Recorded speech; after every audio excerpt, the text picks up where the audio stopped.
بہن نے فرمایا تھا کہ نماز کی پابندی نہیں ہو پاتی، اس کا کیا طریقہ اختیار کیا جائے؟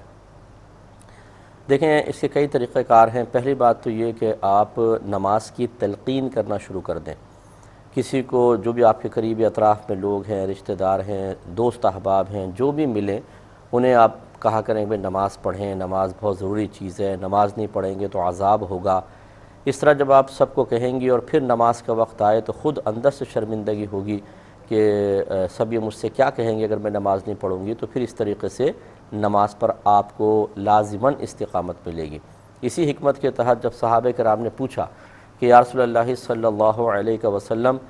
کیا ہم اس وقت نیکی کا حکم دیں جب خود نیک بن جائیں، اور کیا ہم اس وقت برائی سے روکیں جب خود مکمل طور پہ اس سے محفوظ ہو جائیں؟ تو آپ نے ارشاد فرمایا کہ نہیں، تم نیکی کا حکم کرو چاہے مکمل طور پہ نیک نہ بن سکو، اور برائی سے روکو چاہے خود مکمل طور پر سے نہ بچ پاؤ۔ اس میں یہ حکمت ہے میرے آقا صلی اللہ علیہ وسلم کی کہ اگر ہم خود مکمل برائی سے نہیں بچ پا رہے لیکن ہم اس برائی سے دوسروں کو روکتے ہیں تو پھر از خود عمل کرنا ہی پڑے گا۔ اس لیے پہلا طریقہ تو یہ چیز آپ اختیار کریں۔ دوسری بات یہ کہ اپنی موت، اپنی قبر، پھر میدان محشر میں اللہ تعالیٰ کی بارگاہ میں کھڑے ہونے،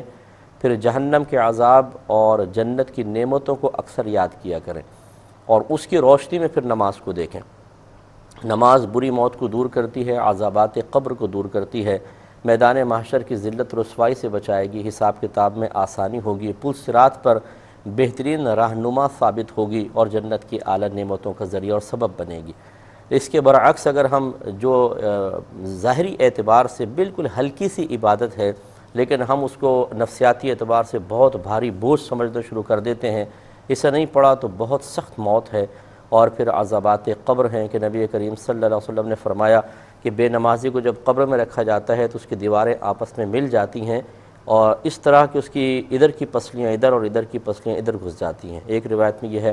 اسی طرح میدان محشر میں ارشاد فرمایا کہ سب سے پہلے تم سے تمہاری نمازوں کا حساب لیا جائے گا، اگر یہ مکمل ہوئی تو آگے کی منزل آسان ہے، اور اگر اسی میں کمی ہوئی تو آگے خسارہ ہے۔ اور ایک روایت میں سرکار نے ارشاد فرمایا کہ بے نمازی کا حشر فرعون، حامان اور ابی بن خلف کے ساتھ ہوگا۔ تو اس سے ذرا غور کریں۔ اور پھر جہنم کا عذاب، ایک حدیث کے اندر مطلب اس کا حساب کتاب کر کے جو بعض لوگوں نے لکھا ہے کہ اگر کوئی ایک نماز جان بوجھ کے قضا کرے تو اسے تقریباً 2,88,00,000 برس جہنم کی آگ میں جلنا ہوگا۔ یہ ایک نماز کے بارے میں ہے۔ تو اس لیے کوشش کرنی چاہیے، جب ان پہ ہم غور و تفکر کریں گے تو پھر خوف پیدا ہوگا، اور انشاءاللہ ہم آسانی سے عبادت کی طرف مائل ہوں گے۔ دوسرا ہے کہ ایک کسی نے آفر کویسچن کیا تھا کہ یہ، اور آج کل یہ پوسٹ بڑی سوشل میڈیا پہ چل بھی رہی ہے، جس کو کوئی بھی کام نہیں ہوتا وہ ایک پوسٹ بنا کے ڈال دیتا ہے، اور ماشاءاللہ ہم بھی بالکل ہر کاموں سے بے نیاز بیٹھے ہوئے ہیں، اس کو آگے کرنا، فارورڈ کرنا، شیئر کرنا، اس کھیل کود میں ہم بالکل شامل ہو جاتے ہیں۔ اتنی استغراق کے عالم میں اتنی توجہ کے ساتھ کبھی قرآن نہیں کھولا ہوتا، کبھی حدیث کی کوئی کتاب نہیں پڑھی ہوتی، لیکن یہ پوسٹ جو فارورڈ کرنا اور شیئر کرنا، یہ ہم نے روزانہ اپنے لیے فرض کا درجہ معاذاللہ اس کو دے دیا ہے، اور لازم اپنے لیے ٹھہرا لیا ہے۔ پوسٹ یہ چل رہی ہے کہ خاندان میں شادی نہ کریں ورنہ جو اولاد پیدا ہوگی بے وقوف ہوگی۔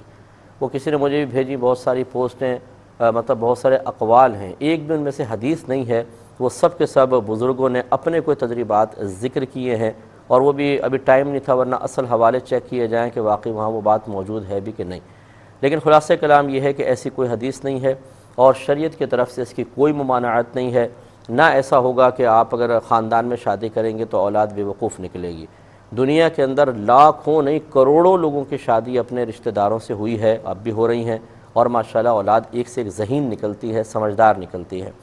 اور اس میں سب سے بڑی اس کی میں دلیل عرض کر دیتا ہوں کہ جس سے اس خیال کو بالکل جڑ سے اکھاڑنے میں آسانی رہے گی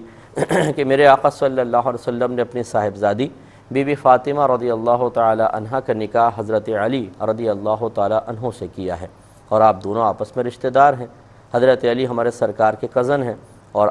بی بی فاطمہ رضی اللہ تعالی عنہا کا آپ سے نکاح ہوا ہے، اور آپ کی اولاد میں حسن حسین رضی اللہ تعالی عنہما ہیں، جہاں سے عقل بھی آ کر اپنے لیے فیض حاصل کرتی ہے، تو پھر بے وقوفی کیسی؟ اس لیے یہ اس قسم کی جاہلانہ باتوں کو عام کرنے کی ضرورت نہیں ہے۔ جیسے کچھ عرصے پہلے ایک پوسٹ چل پڑی تھی کہ یہ بیوی اپنے شوہر کا نام نہیں لکھ سکتی کیونکہ نبی کریم نے ارشاد فرمایا جو اپنے آپ کو غیر باپ کی طرف منسوب کرے وہ اپنا ٹھکانہ جہنم میں بنا لے۔ یہ اتنے جاہل لوگ ہیں کہ انہیں کوئی کام نہیں ہے، بس یہ اللہ رسول کے